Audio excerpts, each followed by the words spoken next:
নমস্কাৰ সকলোকে পুনৰবাৰ স্বাগতম জনাইছোঁ মোৰ চেনেলটিত। ভিডিঅ'টি আৰম্ভ কৰাৰ আগত সকলোকে ৰিকুৱেষ্ট, আপোনালোকে কাইণ্ডলি মোৰ ভিডিঅ'টি স্কিপ নকৰাকৈ শেষলৈকে চাই থাকিব।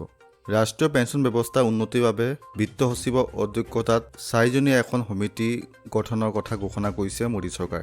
এনে পৰিস্থিতিত মোদী চৰকাৰেও অষ্টম দৰমহা আয়োগ গঠনৰ বাবে সেউজ সংকেত দিব পাৰে বুলি অনুমান কৰা হৈছে। 2023 চনত নিজেই গঠন হ'ব অষ্টম দৰমহা আয়োগ। 2016 চনত সপ্তম দৰমহা আয়োগৰ পৰামৰ্শ কাৰ্যকৰী হোৱাৰ সময়তে 2013 চনত গঠন কৰা হৈছিল। নতুন দৰমহা আয়োগ প্ৰতি 10 বছৰ মূৰে মূৰে কাৰ্যকৰী কৰা হয়। যোৱা বছৰ 2022 চনৰ আগষ্ট মাহত যেতিয়া বিত্তমন্ত্ৰীক প্ৰশ্ন কৰা হৈছিল যে মোদী চৰকাৰেও অষ্টম দৰমহা আয়োগ গঠনৰ বাবে সেউজ সংকেত দিব নেকি, তাৰ পাছত এই প্ৰশ্নৰ উত্তৰ দিওঁতে বিত্ত ৰাজ্যমন্ত্ৰী পংকজ চৌধুৰীয়ে কৈছিল যে চৰকাৰৰ সন্মুখত অষ্টম দৰমহা আয়োগ গঠনৰ কোনো প্ৰস্তাৱ নাই। প্ৰশ্নৰ সময়ত সোধা প্ৰশ্নৰ লিখিতভাৱে এই উত্তৰ দিছিল বিত্ত ৰাজ্যমন্ত্ৰীয়ে। লোকসভাত বিত্ত বিধেয়ক গৃহীত হোৱাৰ সময়ত বিত্তমন্ত্ৰী নিৰ্মলা সীতাৰমণে ঘোষণা কৰিছিল যে চৰকাৰী কৰ্মচাৰীৰ বাবে ৰাষ্ট্ৰীয় পেঞ্চন ব্যৱস্থা আৰু অধিক উন্নত কৰাৰ সিদ্ধান্ত লোৱা হৈছে আৰু তাৰ বাবে তেওঁলোকে বিত্ত সচিবৰ অধ্যক্ষতাত এখন সমিতি গঠন কৰাৰ সিদ্ধান্ত লৈছে। 2024 চনত অনুষ্ঠিত হ'বলগীয়া লোকসভা নিৰ্বাচনলৈ মাত্ৰ এবছৰ বাকী আছে আৰু চৰকাৰী কৰ্মচাৰী ভোট শাসকীয় দলৰ বাবে অতি গুৰুত্বপূৰ্ণ।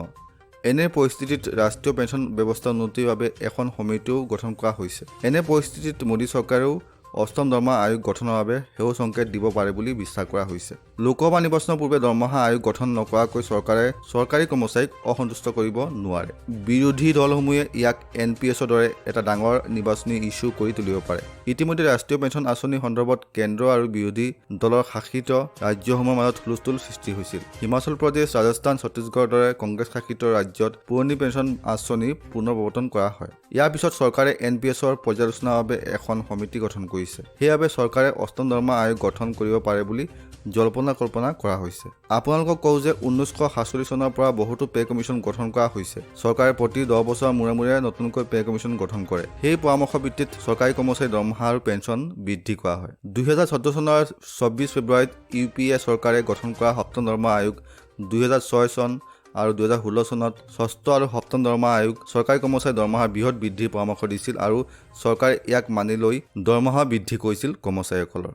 শ্ৰদ্ধা আৰু মৰমৰ বন্ধু বান্ধৱীসকল, আজি ভিডিঅ'টিত ইমানে আছিলে। যদিহে আপোনালোকে মোৰ ভিডিঅ'টি চাই উপকৃত হৈছে তেন্তে কাইণ্ডলি আপোনালোকে মোৰ ভিডিঅ'টি লাইক কৰি দিব, শ্বেয়াৰ কৰি দিব আৰু কমেণ্ট কৰি জনাব। আৰু যিসকল নতুনকৈ আহিছে মোৰ চেনেলটিত আপোনালোকে কাইণ্ডলি মোৰ চেনেলটি ছাবস্ক্ৰাইব নাইবা ফ'ল' কৰি দিব। আজিলৈ আহিছোঁ, লগ পাম আন এটি ভিডিঅ'লৈ। তেতিয়ালৈকে ষ্টে হেল্ডি, বাই বাই। জয় আই অসম, জয় হিন্দ।